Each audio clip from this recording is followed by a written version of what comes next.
Hi everyone, welcome back to my channel. നിങ്ങൾക്ക് കാണുമ്പോൾ തന്നെ മനസ്സിലാവും നമ്മൾ ഇന്നൊരു ചിക്കൻ സ്റ്റ്യൂവിൻ്റെ റെസിപ്പിയാണ് ഷെയർ ചെയ്യാൻ പോകുന്നത്. ആദ്യം തന്നെ നമ്മുടെ വെളിച്ചെണ്ണ ഒഴിച്ചിട്ട് അതിനകത്തോട്ട് പട്ട, ഗ്രാമ്പു, ഏലക്ക എല്ലാം അതിലോട്ട് ഇട്ട് കൊടുക്കണം.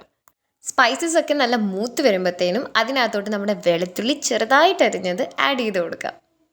വെളുത്തുള്ളി മാത്രമല്ല, ഇഞ്ചിയും കുനുകുനാന്നരിഞ്ഞത് നമ്മൾ ഇതിലോട്ട് ചേർത്ത് കൊടുക്കും. ഇനി നമ്മുടെ ആവശ്യത്തിന് എരി അനുസരിച്ച് നമുക്ക് എത്ര പച്ചമുളക് വേണോ അത്രയും പച്ചമുളക് നമ്മളിപ്പോൾ ആഡ് ചെയ്ത് കൊടുക്കാം. എന്നിട്ട് ഇതെല്ലാം കൂടെ നമ്മൾ നല്ലതുപോലെ മിക്സ് ചെയ്യണം. നല്ല മിക്സ് ചെയ്ത് അത് ചെറുതായിട്ടൊന്ന് മൂത്ത് വരുമ്പോഴത്തേനും നമ്മൾ കുനുകുനാന്നരിഞ്ഞ സവാള ഇതിലോട്ട് ആഡ് ചെയ്യണം. ഈ സവാള നല്ല ഒരു ഗോൾഡൻ ബ്രൗൺ കളർ ആവണം. സവാള നല്ല വഴണ്ട് വരുമ്പോഴാണ് നല്ല ടേസ്റ്റ് വരിക. അപ്പോൾ പെട്ടെന്ന് വഴണ്ട് വരാൻ വേണ്ടി ഞാൻ ഇച്ചിരി ഉപ്പ് ആഡ് ചെയ്ത് കൊടുത്തിട്ടുണ്ട്. എന്നിട്ട് നല്ലതുപോലെ മിക്സ് ചെയ്ത് ഇനി നമുക്ക് ചിക്കൻ പീസസ് ആഡ് ചെയ്ത് കൊടുക്കാം. ചിക്കൻ പീസസ് ഞാൻ എല്ലോട് കൂടിയ ചിക്കനാണ് എടുത്തത്. എല്ലും കൂടെ ഉണ്ടെങ്കിൽ നല്ല ടേസ്റ്റ് ആയിരിക്കും. എന്നിട്ട് ഈ ചിക്കൻ പീസസ് ഞാൻ അതിൽ തന്നെ ഇട്ട് നല്ലോണം കുറച്ച് നേരം ഒരു 2-3 മിനിറ്റ് അതിൽ തന്നെ നല്ലോണം വഴറ്റും. അതിന് ശേഷമേ ഞാൻ പിന്നെ കുക്ക് ചെയ്യത്തുള്ളൂ.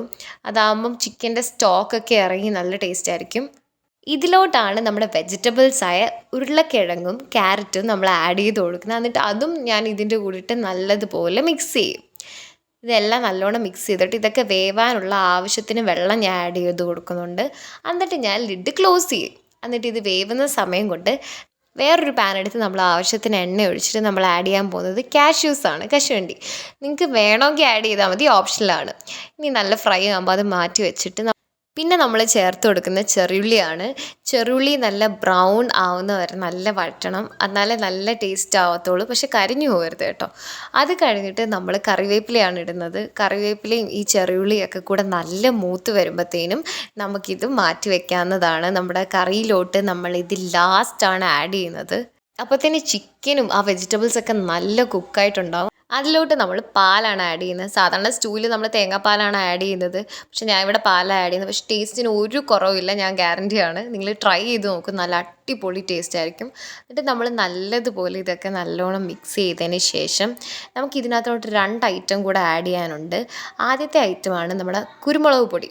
കുരുമുളക് പൊടി ഇച്ചിരി കൂടെ ആഡ് ചെയ്യുമ്പോഴത്തേനുമാണ് നമ്മൾ അതിനകത്തോട്ട് നല്ല ആവശ്യത്തിന് എരിയൊക്കെ വരുന്നത്. ആ പച്ചമുളകിൻ്റെ എരിയല്ലേ ഉള്ളൂ. സോ വേറെ അഡീഷണൽ എരിക്ക് കുരുമുളക് പൊടിയും പിന്നെ ആ ഒരു ഫ്ലേവറിന് കൂടെ ഗരം മസാലയും കൂടെ ആഡ് ചെയ്ത് എല്ലാം കൂടെ നല്ല മിക്സ് ചെയ്തതിന് ശേഷം നല്ല മിക്സ് ചെയ്ത് ഒരു ലോ ഫ്ലെയിമിൽ ഒരു 2-3 മിനിറ്റ് വെച്ചതിന് ശേഷം ഇനി നമ്മൾ വറുത്ത് വെച്ച കരിവേപ്പിലയും ചെറിയുള്ളിയും ഒക്കെ നമുക്ക് ചേർത്ത് കൊടുക്കാം. ഇത് അധികം ഇളക്കണ്ട. സ്റ്റവ് ഓഫ് ചെയ്ത് കുറച്ച് നേരം അടച്ച് വെച്ച് കഴിഞ്ഞ് നമ്മൾ ടേസ്റ്റ് ചെയ്യുവാണെങ്കിൽ ആ കറിവേപ്പിലയുടെയും അതിൻ്റെയൊക്കെ ഫ്ലേവർ നല്ലതുപോലെ സ്റ്റൂവിൽ കാണും. അത് നല്ല ടേസ്റ്റ് ആയിരിക്കും. നിങ്ങളിത് വീട്ടിൽ ട്രൈ ചെയ്തിട്ട് കമൻറ്റ് ചെയ്യുക എങ്ങനെ ഉണ്ടായിരുന്നെന്ന്. അപ്പത്തിൻ്റെ കൂടെ ഒക്കെ അടിപൊളി കോമ്പിനേഷനാണ്. അപ്പോൾ എങ്ങനെയാ എൻ്റെ ചാനൽ സബ്സ്ക്രൈബ് ചെയ്യുക, സപ്പോർട്ട് ചെയ്യുക. ബൈ.